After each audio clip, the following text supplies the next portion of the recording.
Morning everybody, it's Tom Christie back in the wood carving shop, the decoy carving shop, and we're going to be working on a loon this time. I haven't posted in quite a while because I've been working on some master carvings for a decoy company.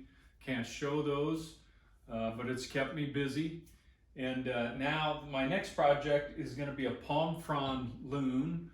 And I thought I would do a video series on this. You may not be interested in carving with a palm frond. I'll talk a little bit about that in a minute. But you may be interested in doing a loon, and we'll have a series on the carving of the loon's head before I made it up with the body. A little bit on the palm fronds. I've done a few other series on palm frond sculptures and carvings. You may want to refer to those. They're on my YouTube channel. This is a frond, which is actually the stem of the frond. This goes out. This is, goes up against the trunk of the tree. This goes out to the palm frond itself. The stem is much longer. This is a very large frond. It's nice and deep, and it's nice and long. It's going to lend itself well, I think, to this loon. This will be a full-size loon. So I've got my patterns made, kind of a nice classic head-up position on the water. Got a top-down view of the head put together. I've got the body sized, and that'll take some imagination, as is the case with all of these palm frond carvings, because you have to honor the shape of the frond and not just cut that into a square block and it doesn't look like a palm frond anymore. So we're going to take this pattern and try to fit it on this frond, and we'll talk about that later. But we'll get started on carving the head, and I'll carve that out of Tupelo, and then we'll mate it up with the palm frond body. If you're getting value out of my YouTube channel, please hit the subscribe button. That helps me out, and several of you have done that already. I really appreciate it, and I appreciate the comments, suggestions, recommendations, and the support. So let's get started on this palm frond loon, common loon. It's kind of a figure it out as you go project, so I thought the creative aspects of this might be interesting for people to go through, as well as just the carving itself. Let's get going. Hey, I wanted to give a shout out to Lori McNeil, who included a pattern of a common loon in a pattern book that was put together by the Decoy Carving Forum a long time ago, and that book was sold. I was able to refer to that since I didn't have my own pattern of a loon body. Lori had the sizes in there, and I kind of used her pattern to come up with the body size. I'm obviously going to have to modify that, but it gives me a starting point on width, length, depth, and just the shape of the feather groups, so that I can get started on that. And I just wanted to acknowledge Lori, the loon lady, for her contribution to this project. Thank you, Lori. This is that Decoy Carving Forum pattern book from 2012, so quite a while ago. This was the second volume. There was an initial volume as well. And I see this was designed by Lori McNeil, and the photos by Tom Matus, and just a lot of nice patterns in here, including Lori's common loon. That's been very helpful. But these were foreign members, and I have a pattern in here as well. It was a swimming goldeneye drake that year, and then I think in the first volume I had put a shoveler drake in there. Just some decoy carving trivia for you, but that's a good book. And then for the head pattern, I did some research online, found some nice profile pictures. I wanted it in this kind of classic head-up position, found a few pictures that were close to that, and were able to make a pattern. I also have a study bill, and that gave me the size of the bill, which also helps you size the head pattern in general with the various lengths, but that'll be very helpful as we carve the bird. Very unique bill on that Common Loon. So should be fun to carve. All right, I know the head is 3 1/4 inches in width, so I've got a block 3 1/4 inches wide, squared up, block of Tupelo, and I've traced around my pattern. So we'll get this bandsaw cut done. I'm going to start the video here actual speed, just so you can see the speed of the cut, and then I'll speed the video up just so this goes a little quicker.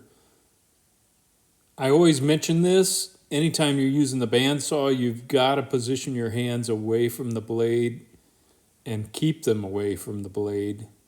It's a powerful piece of equipment, and it can bite you. So you can see I'm repositioning my hands at all times to keep them as far away from the blade as possible. All right, I'll speed this up now. Okay, this is 2 times speed. I'm just finishing the top cut there.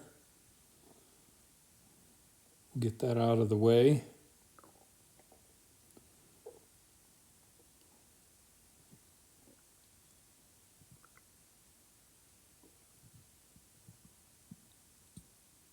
You can see I've cut to that point and I can't make that corner, so I'm going to have to back it out and go from the opposite direction to finish the cut.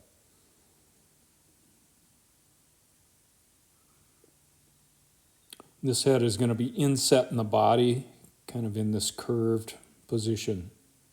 So there we go. Just using my pattern and awl to locate the eye center on both sides. Then we're going to take that over to the drill press, and I'm just going to drill a hole, a small diameter hole, just as a guideline. So when the carving is done, we can refer back to, according to the pattern, where the center of that eye should be.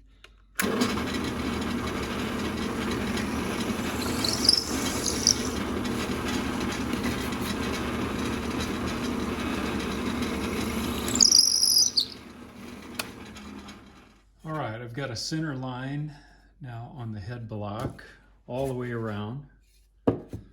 And I've made the bill a little bit wider than actual to begin with, to leave a little more wood. I can always take it off and narrow that up a bit. It's very thin from the top.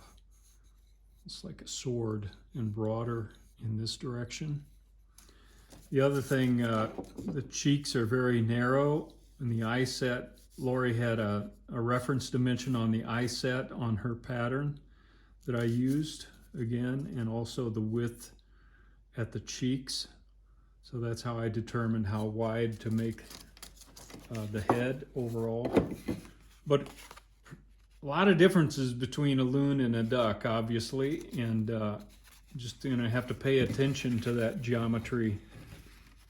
One thing that stands out right away, it's a huge bird, and I'm used to working on ducks, and this bird is quite large. So I'm going to trace the outline here of the bill, get that traced, and get a top-down head profile set. Okay, to get this shape from the top, since it is so different from a duck, I'm using my pattern and paying attention to the width at the eyes is right at 2 inches according to my pattern. So I'm going above the eye and making sure that at that point I'm 2 inches out, and then this goes from there on out. Another thing to notice on the loon, there's not a deep eye channel here. I don't see much of an eye channel, just a slight indentation. But on all the pictures I'm looking at, there's no deep groove here. So the crown is kind of at the same width as the face of the bird. Not a lot of narrowing in the crown. It'll of course be rounded, but a little bit different there as well from duck anatomy. In back, this is kind of rounded, so that's what I'm gonna do. And I've kind of penciled in a cheek here, a theoretical, to keep that in mind. I want my widest point to remain at the cheek there on both sides, so we don't want to remove too much material there as we're shaping up the head. And I'm kind of paying attention to that and dropping a vertical here so that when I make this cut, I don't cut part of the cheek off.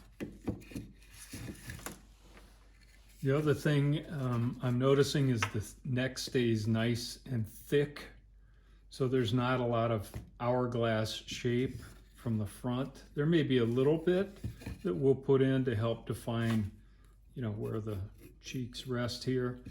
But down below, I've pretty much got a circle established here so that as I'm starting to carve, I don't want to take too much material off down there. Keep the neck nice and full.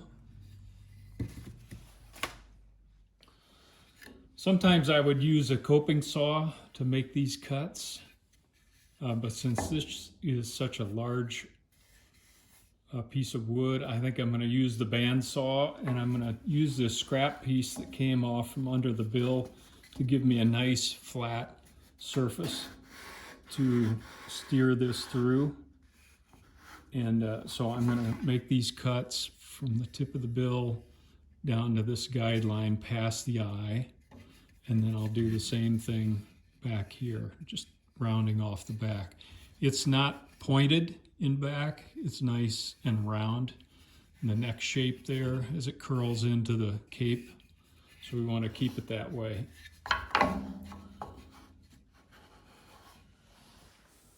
Okay, I'm going to run this at actual speed, and with that piece below the bill, I've got to make sure I keep that firmly in place, because if it starts to move around, it could put a bind on the blade. So I'm just being very careful, go slow, and it's staying in place nicely.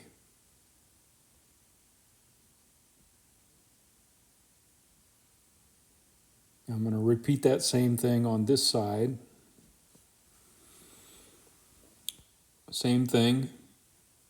I'm going to keep my hands away from the blade, keep that scrap piece in position, and just slowly remove that material from the opposite side.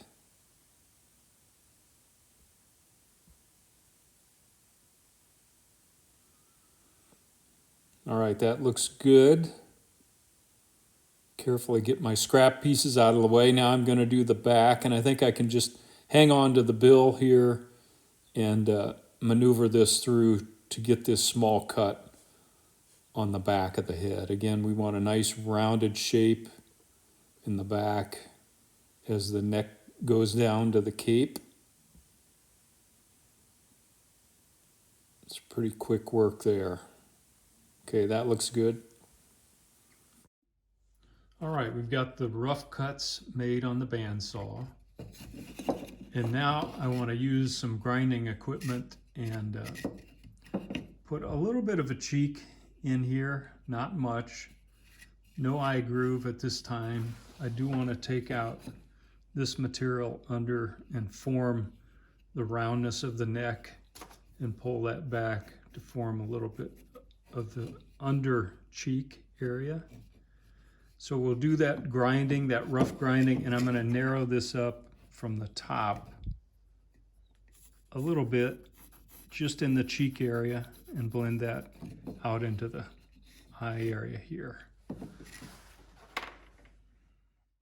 Okay, I'm going to start with this 3/4 inch diameter round nose saber-tooth burr, and this is actual speed to begin with. And I'm just carefully beginning to remove material in that area behind the eye where the cheek begins to form. And again, we're not going to narrow up the crown much. We're going to keep it at the same width. And I'll show you some reference photos in a minute with a front view of a loon. And there really is not much hourglass shape to the front. So I'll speed the video up here so we can watch this grinding quicker. Okay, I sped it up 2 times. Now I'm just rounding that cheek area a little bit and leaving material where I put that X so that we don't take too much material out. Now I'm working in this neck area to carefully form the roundness of the neck as it undercuts the cheek there and the head. And then rounding the lower part of the head into that area.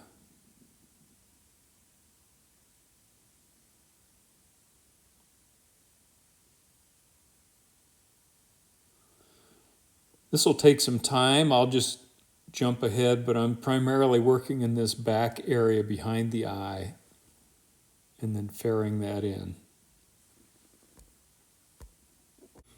All right, I'm jumping to the other side. Same process here, forming that cheek, removing a little material on the back part of the head here.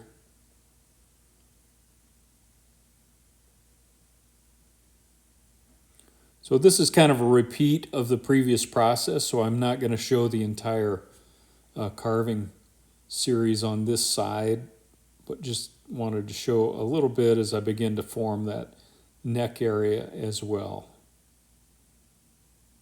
You have to be careful in that area because you're going against some grain, and a burr can tend to snag and jump, so maintain a firm grip. Keep your hands away from the burr. A little farther along and finishing up, and then I want to stop carving, do a little bit of assessment and layout work.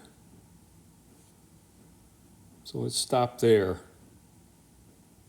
Before I continue rounding the head, I just want to check my reference again, and here's a front view.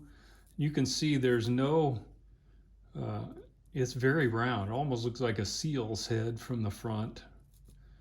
No narrowing of the crown up here. So we're going to want to continue a nice round. It is very rounded, so we're going to want to round from the eye basically up to the center line here. And I'll do that next. I've got this at 2 times speed, just so you're aware of that. And I'm going to work that roundness starting from the eye and going to the center line. So we don't want a square Frankenstein look from the front, particularly from that reference photo that we checked. It's very round on a common loon from the front position. I'm going to work the other side.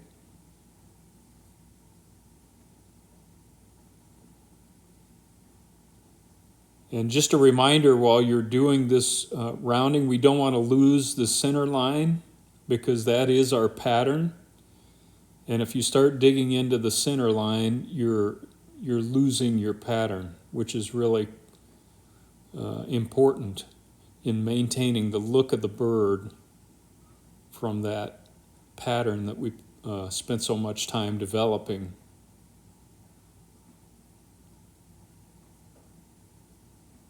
So I'm just rounding the back of the neck as it goes into the cape there.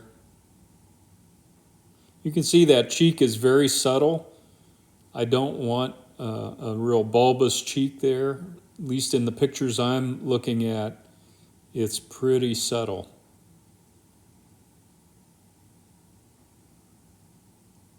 So this is a lot of repeat, but I'm just finishing the rounding, and then I'll do a little bit of rounding on the bill here as well. The bill narrows almost to a point at the top on the center line. You can see from the study bill there, it's pretty narrow at the top, so we can go ahead and remove material here and kind of blend that into the face so that when we start doing the detailing of the bill, we don't have too much material there to work with or have to carve away.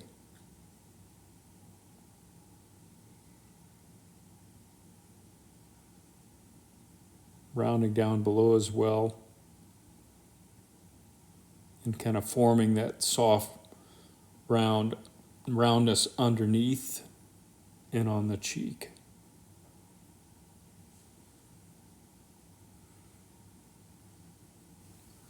While I'm at it here, I'm going to narrow up the lower mandible as well. It gets very narrow down there, kind of like a blade like we talked about, or a sword. So I can take material off the bottom here. I don't want to lose the center line of the bill where the upper and lower mandible meet. I'm just taking material off that bottom edge, kind of to the center line down below. Again, maintaining my center line so I don't lose my profile.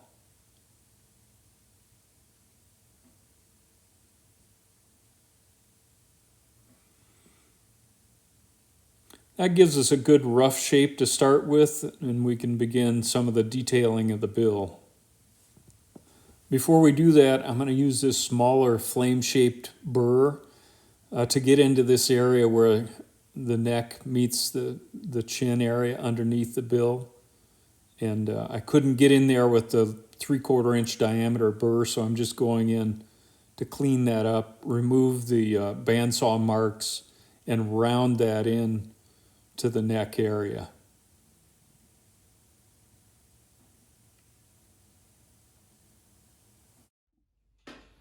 All right, we've got the head very rough shaped, and now I want to do a little layout work to begin to define the bill. One of the first dimensions I want to nail down is from the tip of the bill here to this point on top,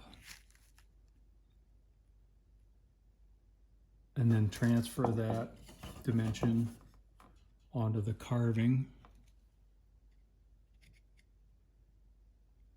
So I know exactly where that comes to a point. That's going to come down from that point forward. So how far does it come down?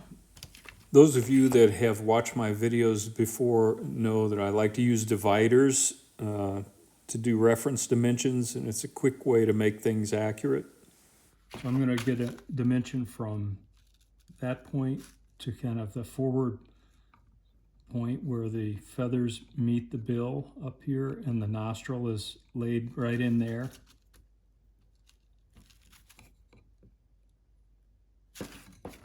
And then I want to transfer that from that point. I know somewhere in there I'm going to have to carve that out.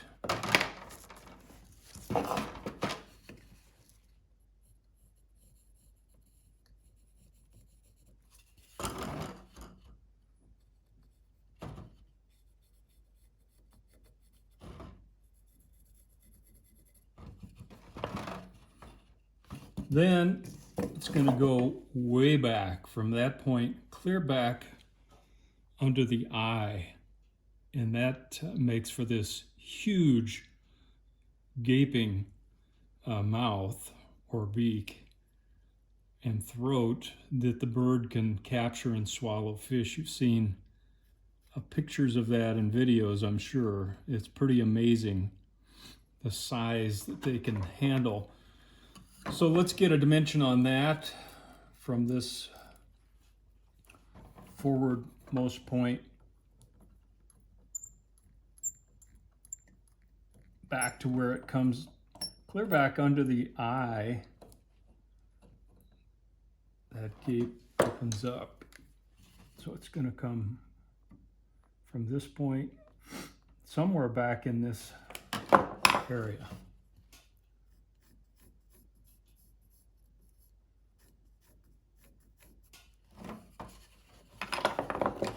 And the dividers let us do this easily from side to side so that there's symmetry.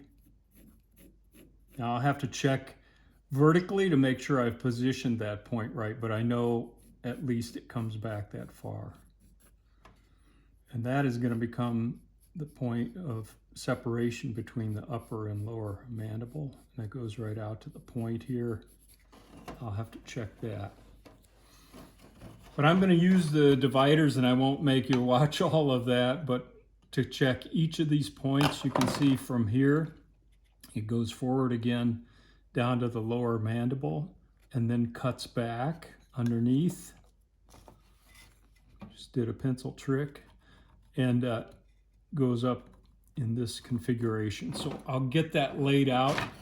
This bill is still too heavy, too wide.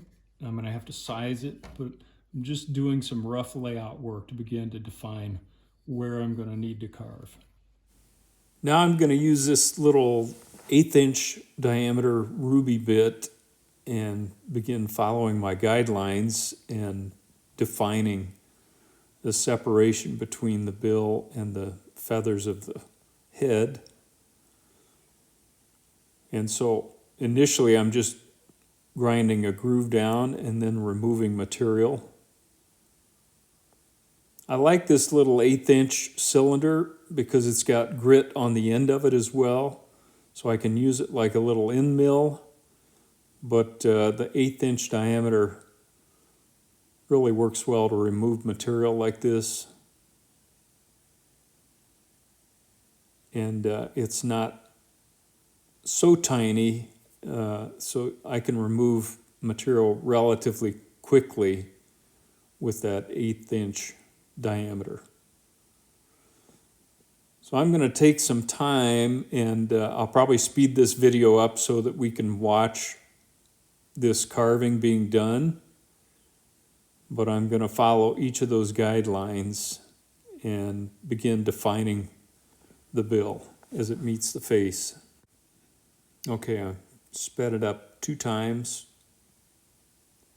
You can see that comes back clear under the eye, and then that little return, and then I'm going to carve this groove as the feathers meet the bill on the underside there.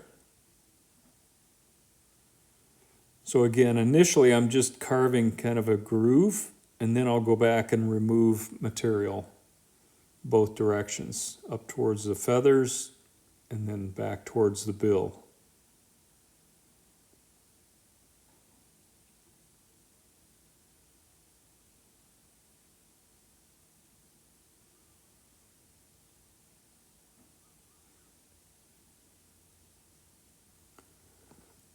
Once I get these marked in, we're going to check some widths because we need to know the width of the bill in various places.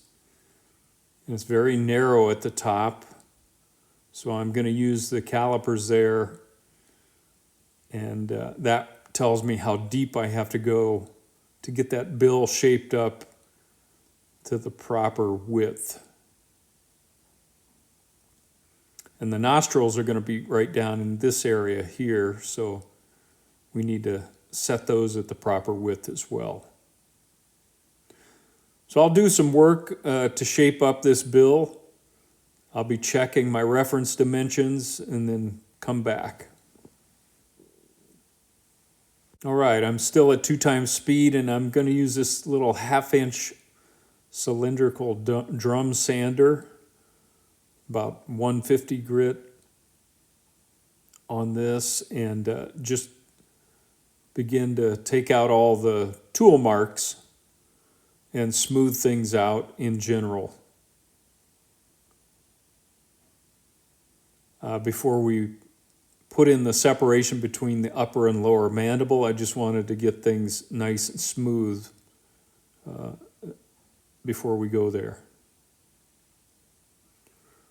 So I'm shaping that bill up, checking my reference bill, getting it to the proper width dimensions, and I'm digging that in a little bit so that it goes into the face where the upper and lower mandible meet back there under the eye.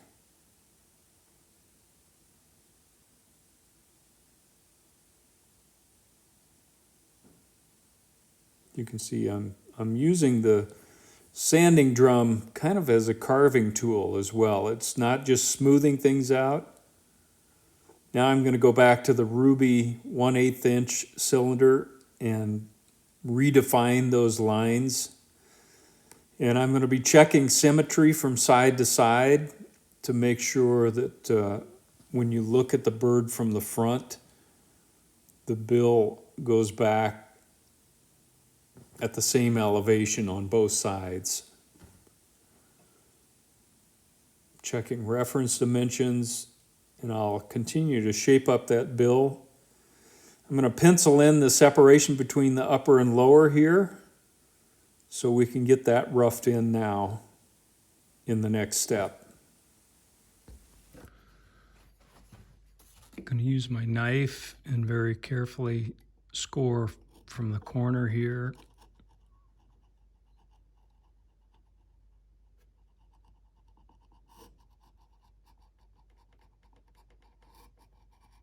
Out to the tip of the bill.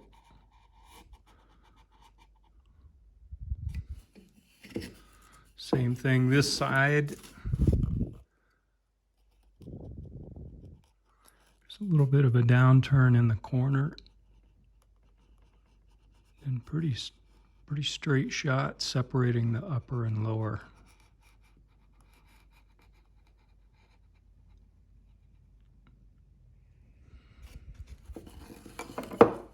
And then if we look at the study bill, the edges of the upper and lower are kind of rounded into the separation, both directions, so there's not a hard drop off there. So we're going to want to round from the bottom up and from the top down along that seam. I'm going to run this at real-time speed and use this little 1/8 inch cylinder ruby bit and very carefully follow that knife line. The knife line really provides a guideline for the bit to follow. It really helps it from wandering off track, having that knife line in there. So initially I'm just putting a groove between the upper and lower mandible. And then like we talked about looking at the study bill, I'll use the same bit to begin to round a little bit away from that separation line above and below.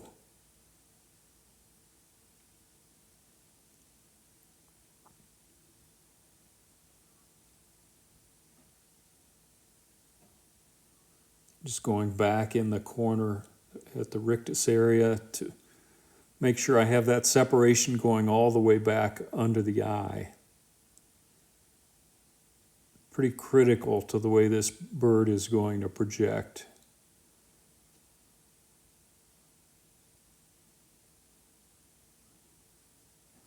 So this is kind of meticulous work. I'm going to change bits now to a very small cylindrical ruby or diamond bit.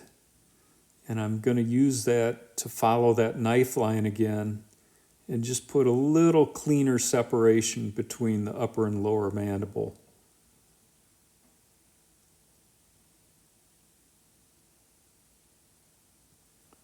The 1/8 inch ruby bit tends to wander a little bit. This just goes back and cleans things up.